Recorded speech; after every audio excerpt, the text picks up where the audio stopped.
God be all the glory. By God's grace, uploaded na rin po ang ating FB Live dated December 19, 2023. Guys, kung bago ka pa lang sa aking channel, please consider subscribing po and hit the notification bell para ma-notify ka pag may bagong videos po akong gagawin. By God's grace, ako po ay nag-upload ng mga Word of God at mga katotohanan po mula sa Panginoon at saka mga videos po galing po sa PMC Support Watch, ganun din po ang music at iba't ibang mga videos po, mga cooking vlogs, travel vlogs, hopefully soon, and share, like, and comment na rin po. Salamat po and God bless us all. Perfect when all strength is gone. He'll carry us when we can't carry on. Wasting His power, the weak become strong.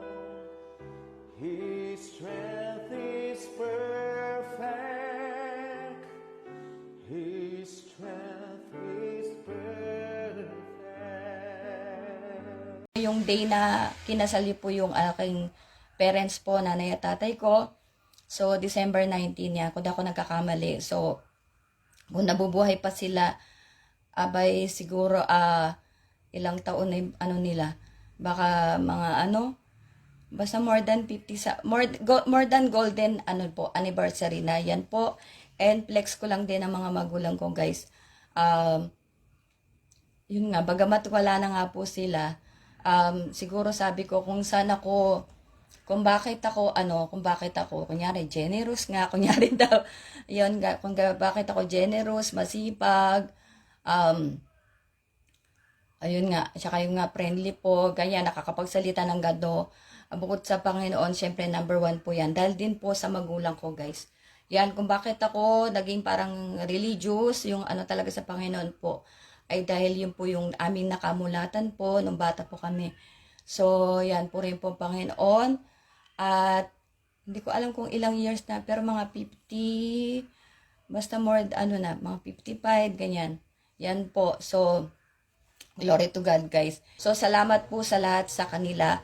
And yan nga, may bago tayong member na stroke din po. At sabi ko nga, from start to up to the last hanggang gumaling siya. Bawak mauna pa siya gumaling sa akin, support ako. Yan, kung paano paggamit, para maging effective, yun po. So, glory to God. Yan po. So, salamat po sa kanila na nagtitiwala, guys. At, yan nga, nakikipag-usap tayo sa kanila, kahit hirap na tayo magsalita, napa-English tuloy. Okay po, glory to God. So, yan, tapos na yan. Salamat talaga sa kanila.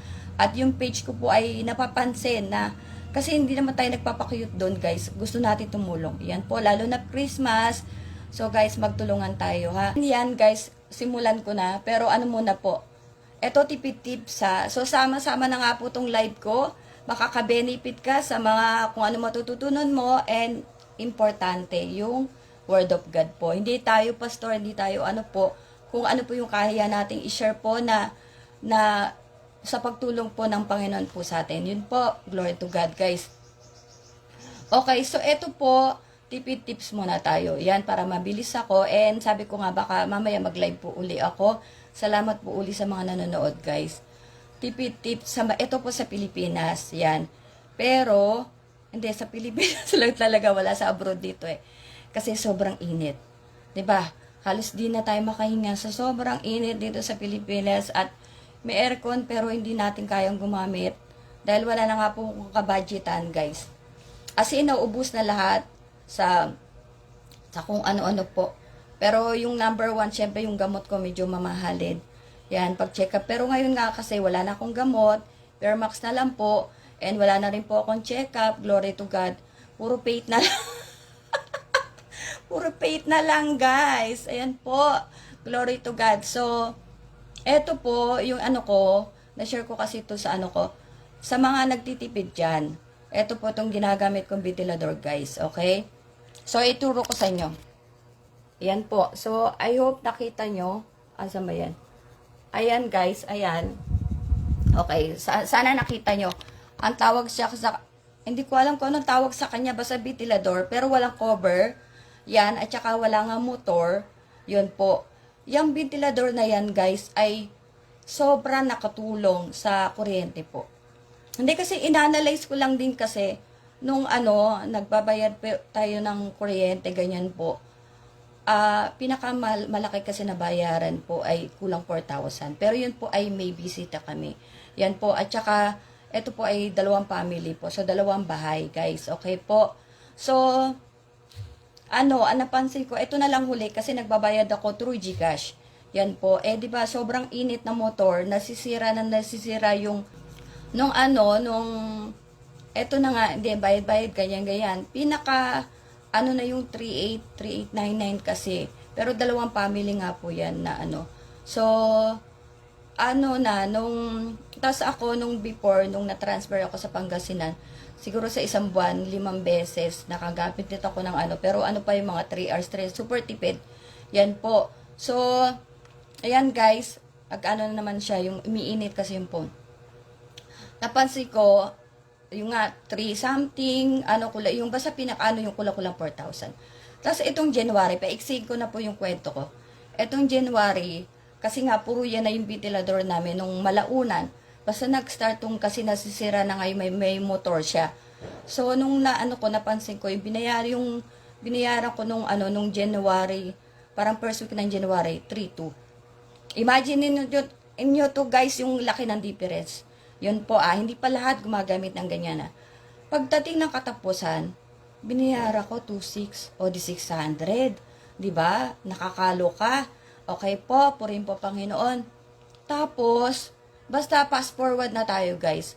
Ang suma total, yung kuryente na lang namin ngayon, kumbaga yung dati binabayaran ko, 3,600, again, 3, yun po. Tapos nung itong January, is 3,200, tapos naging 2,600, tapos ngayon is parang 1,300 or 1,100 na lang. Hindi pa lahat gumagamit ng ganyang ventilador. Yun po. Pero ang laking tulong, di ba? Pero po sa pag nakatatakot kayo, may baby kayo, may anak kayo. Actually, ilang beses na ako nabagsak dahil sa ventilador na yan, dahil na, misa nga, kakulangan ng karunungan, nadadali tayo, ay di nabibigla, bumabagsak ako po. So, pero, syempre, natututo tayo, di ba guys? So, imagine, from ngayon, parang sabi ko nga, ba to, pang-aasar, di ba? Naging 1,311 na lang po. Ang laki ng difference. Dahil nga wala motor. Pagtsatsagaan mo na lang, hindi siya ganun kalakas pero malakas na rin guys. Yan po, at di mo siya kasi makokontrol ng malakas 1, 2, 3. Wala siyang control. Isang lang siya. Isang lakas lang po. So, hindi ko alam mga mga connection doon hindi ako technical na tao. Pero, sa mga nagtitipid po, I suggest na, ayun, nasa likuran ko, kung nakikita nyo, ayun yung green, yan po. So, puro ganyan. Hindi ko alam po sa kabila kung yan din po yung, yung ginagamit. Pero, ang laking tulong. Di ba? So, parang from 3 plus na, naging 1,1 di ba? Parang nag-magic Tsaka 2 family po yun. Okay, so tapos na tayo dyan. Guys, kung mga tipid tips, baka may matutulong ako sa inyo. Meron pa. Gusto mo magka-aircon, pero next time na po yun kasi ngayon hindi naman gano'ng kainit. Baka hindi nyo lang din napanood. Napanood ko lang din po yun. Okay? Ito naman kasi yan nabili po sa Lazada at hindi po nakakahiwa po yung yung propeller. Yun po. So glory to God. Tapos na tayo diyan. Ito naman okay, bakit napansin niyo po yung aking title, yung 574257, malaking O. A na malaki tsaka small na A at tsaka malaking W. Yan po ay sabi ko nga yan birthday Christmas gift ko po sa lahat, okay? Nung last time nag-live po ako, sabi ko may kitaan na inaral ko ng ilang buwan.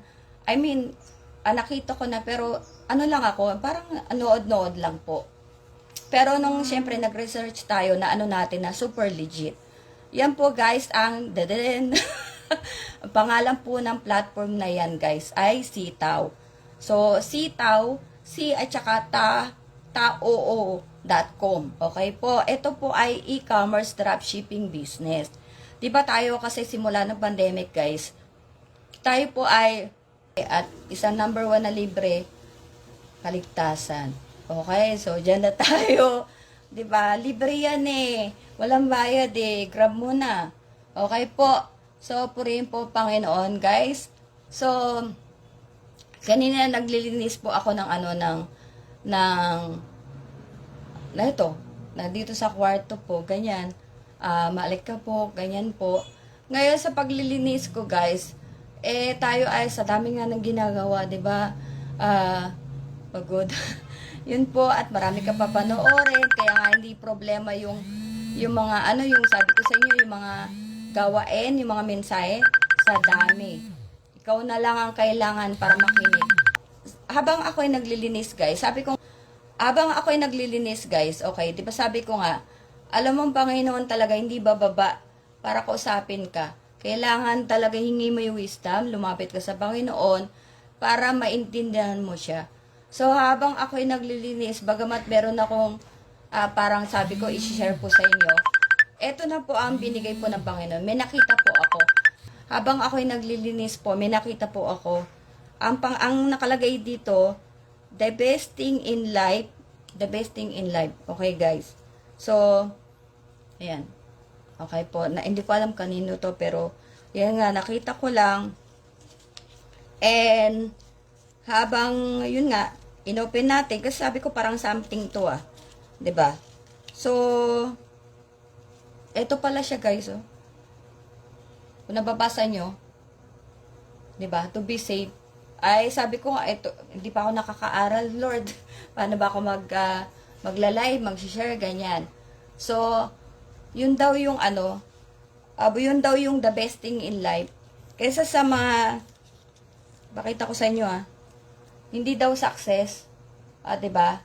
So, kung nababasa nyo, sabi niya, hindi success, hindi pleasure, kundi yung salvation, guys. Okay po. Yun talaga yung ang sarap ng mga success mo pagka ikaw ay nakatanggap na rin ng salvation. Okay po. Alam mo yung essence ng Christmas, 'di ba? Pagbibigayan. Yan po. Pero sino ba na unang nagbigay? Ang Panginoon. Nagbinigay niya yung bugtong na anak niya, 'di ba? So, bukod din tayo nagbibigay tayo ng mga kung ano-ano, 'di ba? So, tayo, sabi ko nga kanina, ito libre, salvation. 'Di ba, guys? Kung libre, dapat i-grab mo na. Kunyari, hangin, libre yan. Paano pa kaya pag binayaran yan? Di natin kaya. Kahit may bilyones tayo, di ba? Di natin po kaya. So, eto po, binigyan na rin ako ng basahin ko na lang, hindi ko na lang masyado pong po. Ito ko na kukunin, yung verse po na sabihin ko po. Babasahin ko na kasi ito na nga yung binigay ng Panginoon di ba? So, yan, kaya sabi ko nga, hindi talaga pwedeng bumabasa yung Panginoon para kausapin ka, pwedeng sa panaginip, ganyan. Pero kailangan talaga maintindihan mo yung ano ba yung gusto ng Panginoon. Kunyari, napapanood mo ako ngayon. Di ba? May layunin, bakit mo napapanood? Lagi may napapanood ka mga kaligtasan, ganyan, may layunin talaga. Yan. So, ito po, ang sabi dito, a new and joyous light.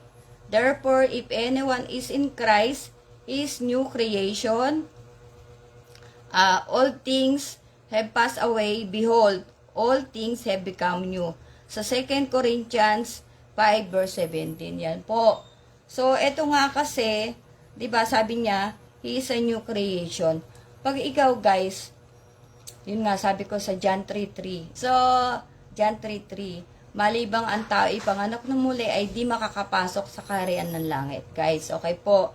Pag ikaw nga, sumampalataya, nagpabautismo, ikaw ay new creation, 'di ba? Binis mo na si Kristo, Galatians 3:27. Yung nakaraan mo, sabi mo ng kahit ano pa 'yan nakaraan, bagong tao ka na. Pero yun nga, hindi ka matatapos doon. Kailangan bago talaga, bagong buhay, bagong tao, bagong bagong puso. Anyways po, may dagdag ko na po. Hindi, mamaya meron pa pala ako i-share talaga. Mamaya magla-live pa po ako. Ako excited pa dito sa isang i-share ko po sa inyo dahil po, ang Diyos napakabuti, guys. Alam mo, yung sa sobrang buti niya, ako po ay sobrang overwhelmed na po, na kahit ako may sakit, talaga sabi mo na, Lord, ba't ang bait mo? Yan po, sobra. Assurance of heaven, guys. Jesus said, He who hears my word and believes in Him who sent me has everlasting life and shall not come into judgment but has passed from death to life. So, galing siya sa John 5:24. Yan po. Pag tinanggap mo ang Panginoong Jesucristo, wala nang judgment, di ba? Kumbaga, mamatay ka yung katawan mo lang namatay, pero yung espiritu mo, yung kaluluwa mo, nandun pa yon. Pag tinanggap mo ang Panginoon, kasama ka na merong everlasting life. At sabi ko nga, doon sa John 3:16, nangaral pa siya, yung sinasabi dong na eternal life, everlasting life, yun na yun, kasama ka na, di ba? So, purihin ng Panginoon. Yun po. Yun guys, kaya sana po, yan nga, sa mga nakikinig, yan po, tayo po ay walang gustong gawin kundi yung kalooban po ng Panginoon. Biyaya na binagyan po tayo ng Panginoon na yan nga, kakayahan po magsalita. At dahil nga tayo ay tinawag sa pangunguna po, ng malasugong apostol, sa Fourth Watch po, kung ano po yung, kumbaga, parang authority po, na ibinigay sa kanya, dumadaloy po sa atin. Yan po. So, kaya po tayo nakakapagsalita po sa inyo ngayon. Glory to God po. So, guys, tsaka yun nga, mahal tayo ng Diyos. Kung sino yung mahal ng Diyos, syempre mahal ko. Yan po. Ayan, yun lang. Itong Kapaskuhan, sana wag na tayo mag-isip pa ng iba, di ba? Ano na lang, yung pagyaman niya, inano ko sitaw. Gawin mo yon, gawin mo si di ba? Sobra, yumaman ka, pero yumaman din ang secured ka na. Mas mayaman pa sa sitaw. Mag-sitaw ka kasi bakit ba? May kayamanan tayo sa langit, guys. Yun po. So, hindi po ako nagjo-joke dyan. Tunay po yan. Okay po. So, kumbaga sabi nga, di ba? Kung ano kaya ibigay sa'yo ng kaaway, masigit na mas marami may bibigay sa'yo ng Panginoon. Kaya nga, salta na salta ka. Kasi syempre, pag yung mga soul winning ba, hindi, kumbaga kasi ko yan ang ministry ko, yan ang sa ating pagtawag ng Panginoon, sunod lang. Tsaka po kasi nga, binigyan tayo ng kakayahan ng Panginoon na makapagsalita ng ganito kahit po may sakit tayo. And eto nga bilang tinawag po, yan po yung katukulan natin. Tayo po ay, kumbaga, agawin sa apoy. 'Di ba? Yung mga kaluluwa na mapupunta sa impyerno. Yan po. At mamaya may i-share pa po ako talaga sa inyo na sobrang ako'y natutuwa sa Panginoon. Ako pa, tsaka yung sitaw nga, baka po eto na yung magpaahon po sa hirap na hirap natin buhay, guys. Yan po. Pero, ipag-pray lagi. Yan, wag masyadong swapang sa pera. 'Di ba? Sabi ko nga, yung yung unang-unang reel ko yata. Hindi yun, ang pangalawa, ganyan. Basta yung yung pera, hindi mo naman madadala yan sa pag nag-rapture, pag 'di ba? Nag-tribulation, yan po. Hubad ka lumabas, hubad ka din babalik. Yan. So, kaya wag tayo masyadong mag-focus diyan sa parang na lang yan, bonus. So, guys, God bless po. Yan po, sana ba yung mga sineshare sa inyo, mga, sabi ko nga, the word, prayer power, sure word, Moments of God, Live TV, Moments of God. Panoorin niyo po, marami po kayong masayang maglingkod sa Panginoon. And Matthew 6:33, seek ye first the kingdom of God and His righteousness, and all these things shall be added unto you. So, God bless po.